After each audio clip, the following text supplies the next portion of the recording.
it's your pally Ajax bringing you another episode of the Wheelie Pig Race. Last time, someone let a koala loose on the trail, and it's been causing mischief and chaos ever since. Hopefully someone was able to contact the zoo so we can get that marsupial back in a cage where it belongs. Current standings still see Milestones on top, but Papa P made a play for the second round as he puts up 25 points in his qualifier. It's a two-way tie for last place, as the Goose and Cootsy are both hoping someone can do worse than they did. We got a doozy for you tonight, folks, so sit back, strap a cold one to your fist, and let's get into the introductions for the racers for tonight's race.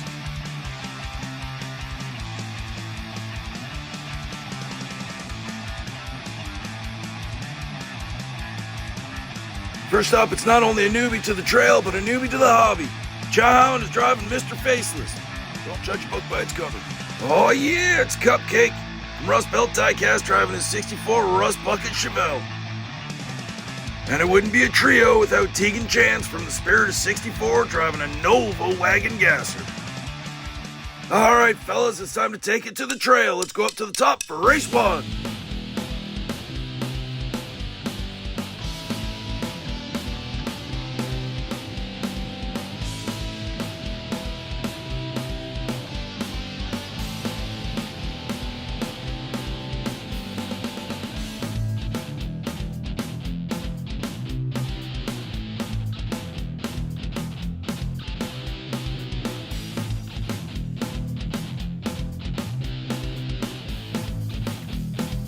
Hey, would you look at that? That's not actually a bad start for Mr. Faceless. Cupcake tries to welcome Chowhound to the course with a nice little rub into the boards, but he actually hits that same spot that a number of competitors have hit, and that spins him out just before the jump.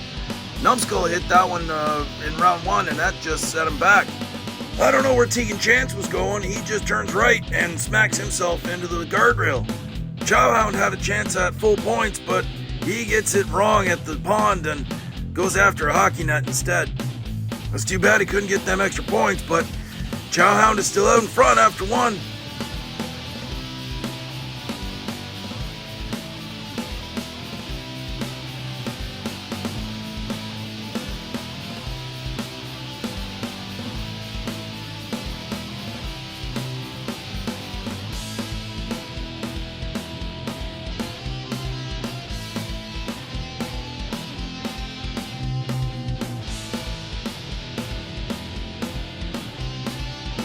Chowhound sure looks like a tennis ball going back and forth between Tegan Chance and Cupcake. He bounces off of both drivers, and I wonder if that unsettled him. Tegan doesn't make the jump, and Cupcake, he doesn't land right, and he gets all squirrely after the jump. Chowhound looks like he's playing the role of the koala in this race, causing chaos and havoc wherever he goes. However, the rookie is still out in front after two.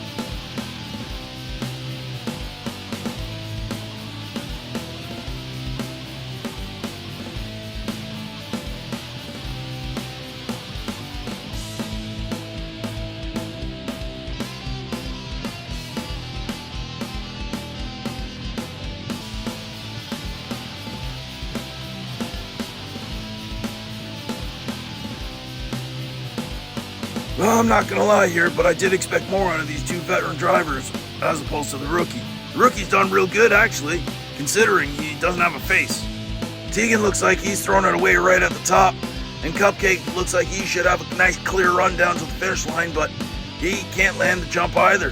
Mr. Faceless, I guess feeling sorry for him, rolls right beside him. They both end up with the same amount of points, but Faceless comes out on top. Randy hooked Faceless up first. Josh ain't gonna be happy about Cupcake missing out on this one. As we look at the leaderboard, nothing's changed because the drivers didn't get enough points. Chowhound will find himself on the sub-leaderboard though. And Tegan Chance and Cupcake will find themselves on the low scoreboard with their subpar performances. And as we take a look at the finish line, Milestones, Blank, and Giorgio find themselves sitting pretty while we wait for the next group of drivers to take their chance at the trail. And Duke's got them ready, so let's see who's up next.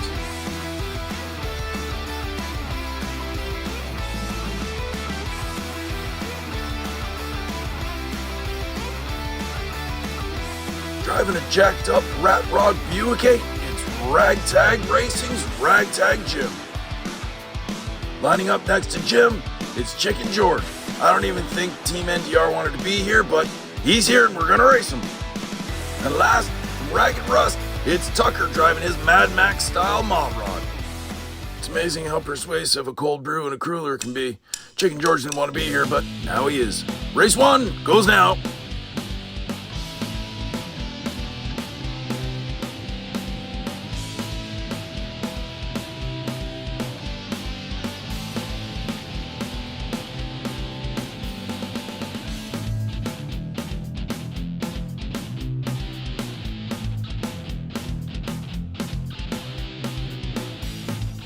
And would you look at that? Chicken George hits the ground running. Ragtag Jim smacks into the boards and he's up and over before his race even begins. Chicken George then hits the jump, does 180 to see where Tucker is, and Tucker's just riding the rails on the right-hand side there. Chicken George comes across the line and Tucker's like, yeah, I'll join you. And he comes over for 10 points. But it's the Chicken Man out front. Randy, careful with that skid steer. You don't want to scratch the paint on Ragtag Jim's ride.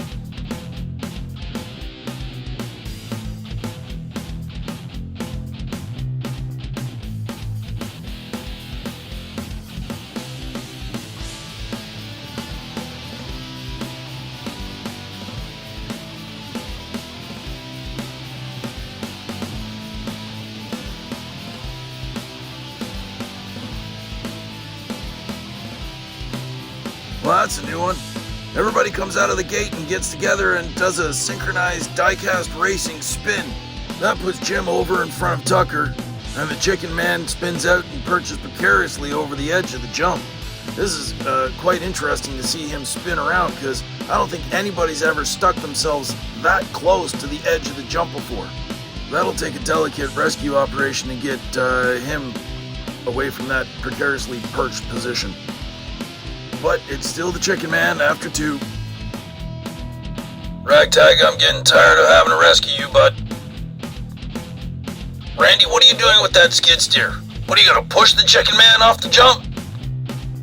Duke's gonna bring a sling. We're gonna hook him up and pull him back up, alright?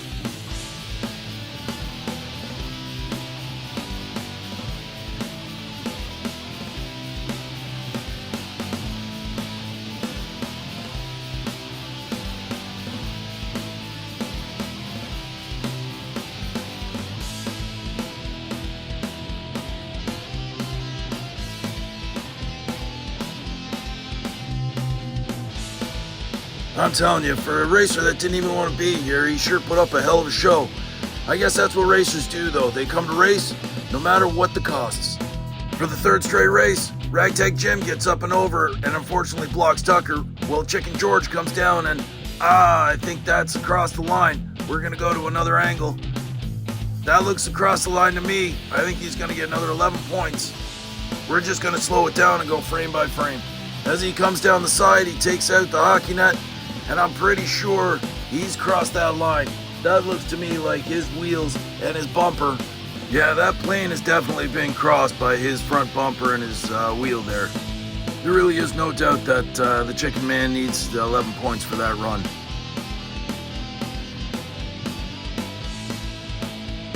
And it looks like the judges agree with me. The Chicken Man takes his group with 26 points. Smile, Chicken Man. You're on TV and you've most likely made the 2nd round. Tucker probably should have had a snowplow on the front of that 6-wheeled thing. Let's get Jim back up and over. I think he's got a date with a couple of other guys down below.